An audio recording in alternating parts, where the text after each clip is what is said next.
వినాయకుడి ముందు గుంజిళ్లు తీసేదెందుకు? వినాయక చవితి నాడు గుంజిళ్లు, అది కూడా 27 గుంజిళ్లు తీయడంలో పరమార్థం ఉంది. 27 ఇళ్లలో 27 గుంజిళ్లు తీయమని చెబుతారు. దానివల్ల శరీర దోషాలు తొలగిపోతాయని పెద్దలు చెబుతారు. వారే కాదు, ఖగోళానికి చెందిన అంశమని ఖగోళ శాస్త్రజ్ఞులు అంగీకరిస్తారు. చిన్ననాటి నుంచే అందరితో సఖ్యతగా ఉండమని, సమాజం అంటే మనుష్యులని, అందరితో కలిసిమెలిసి ఉంటే సుఖమని తెలియజెప్పడమే మరో ఉద్దేశము. వాస్తు శాస్త్రంలో ఇవన్నీ ఉన్నాయి. పునాది ఇంటికి ఈశాన్యం వైపే వేయాలి. పునాదులు త్రవ్వే ముందు నాగుపాము కనిపిస్తే శుభం కాదు. ఇంటి స్థలము దక్షిణ పడమర ఎత్తుగా, ఉత్తరం తూర్పు దిక్కులు పల్లంగా ఉంటే స్థల యజమానికి, కుటుంబ సభ్యులకి తరతరాలకి కావాల్సిన ధనము సమకూరుతుంది. కొత్త పొయ్యి కర్కాటక లగ్నంలో నిర్మించకూడదు. అలాగే పొయ్యిలు చెడు దినంలో, శుభకార్యాలు మంచి రోజుల్లో చేయాలి. శివ, విష్ణు, అమ్మవారి దేవాలయాలకు తగు దూరంలో ఇల్లు నిర్మించుకోవాలి. గృహంలో దేవుడిని తూర్పు తిరిగి పూజ చేయాలి. ఉత్తరం తిరిగి చేయరాదు. అలాగే పడమరలో దేవుణ్ణి ఉంచితే పడమర వైపు తిరిగి పూజ చేయాలి. ఎలాంటి స్థితిలో ఉన్న వారి వద్దకు వెళ్ళకూడదు. రతి జరుపుకుంటున్న సమయంలోనూ, ఆలోచనలతో ఉన్న వారి దగ్గరికి, హోమం చేసేటప్పుడు, భోజనం చేస్తున్న వారి వద్దకు వెళ్ళకూడదు. వస్తే వచ్చిన వారిని అనుమానించాలి. వచ్చిన వారు మన హితులు కాదని తెలుసుకోవాలి. గర్భం పెద్దగా ఉంటే ఆడ శిశువా?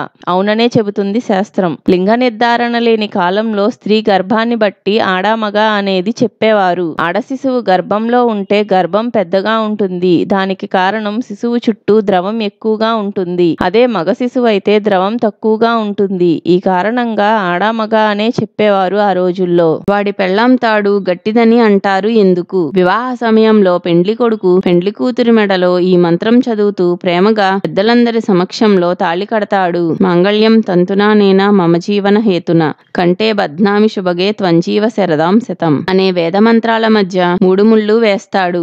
ఆ మంత్రానికి అర్థం, ఓ అదృష్టవంతురాలా, నేను నీతో చిరకాలం జీవించుటకు ఈ పవిత్రమైన మంగళ సూత్రాన్ని నీ కంఠమందు బంధిస్తున్నాను. నీవు సుమంగళిగా 100 సంవత్సరాల పైన జీవించు అని. మంగళసూత్ర శక్తి ఏపాటిదో పార్వతికి సంపూర్ణంగా తెలుసు. అందుకే అమృతం కోసం సముద్రాన్ని మదించే సమయంలో వచ్చిన కాలకూట విషాన్ని శివుణ్ణి మృంగమని పార్వతే స్వయంగా చెప్పింది. కరుడు కూడా ఆ భయంకర కాలకూట విషానికి బలి కావాల్సింది. కానీ పార్వతీదేవి మంగళసూత్ర మహిమతో బ్రతికాడు. ఇంటి ఆవరణలో జన్మ నక్షత్ర రీత్యా ఏ వృక్షాలు పెంచాలి? అశ్విని నక్షత్రం వారు ముష్టి, భరణి వారు ఉసిరిక, కృత్తిక వారు అత్తి, రోహిణి వారు నేరేడు, మృగశిర వారు చండ్ర, ఆరుద్ర వారు వనచండ్ర, పునర్వసు వారు వెదురు, పుష్యమి వారు రావి, ఆశ్లేష వారు నాగకేసరము, మఖా వారు మర్రి, పుబ్బవారు మోదుగా, ఉత్తర వారు జువ్వి, హస్తవారు అంబాళము, ఉత్తవారు మారేడు, విశాఖవారు ములివేము, అనురాధవారు పొగడ, జ్యేష్ఠ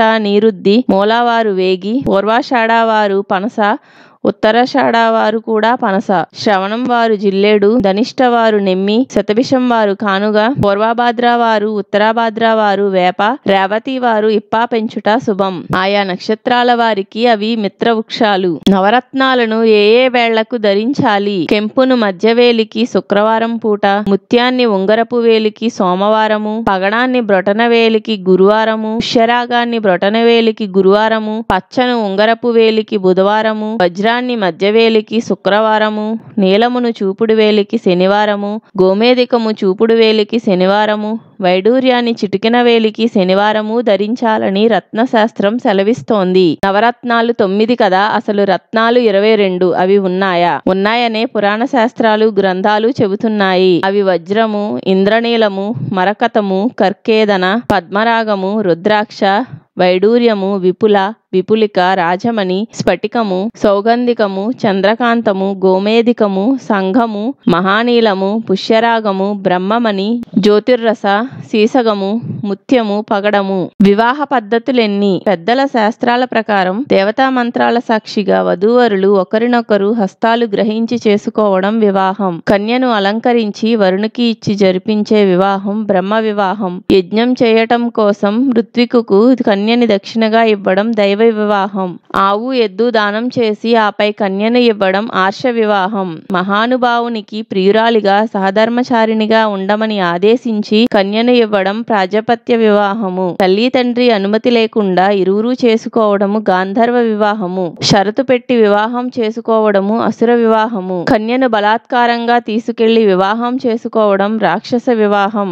కన్య నిద్రపోయేటప్పుడు ఏమరపాటుగా ఉన్నప్పుడు చేసుకున్న వివాహం పైశాచిక వివాహము. కాశీలో పోవాలని ఎందుకు కోరుకుంటారు?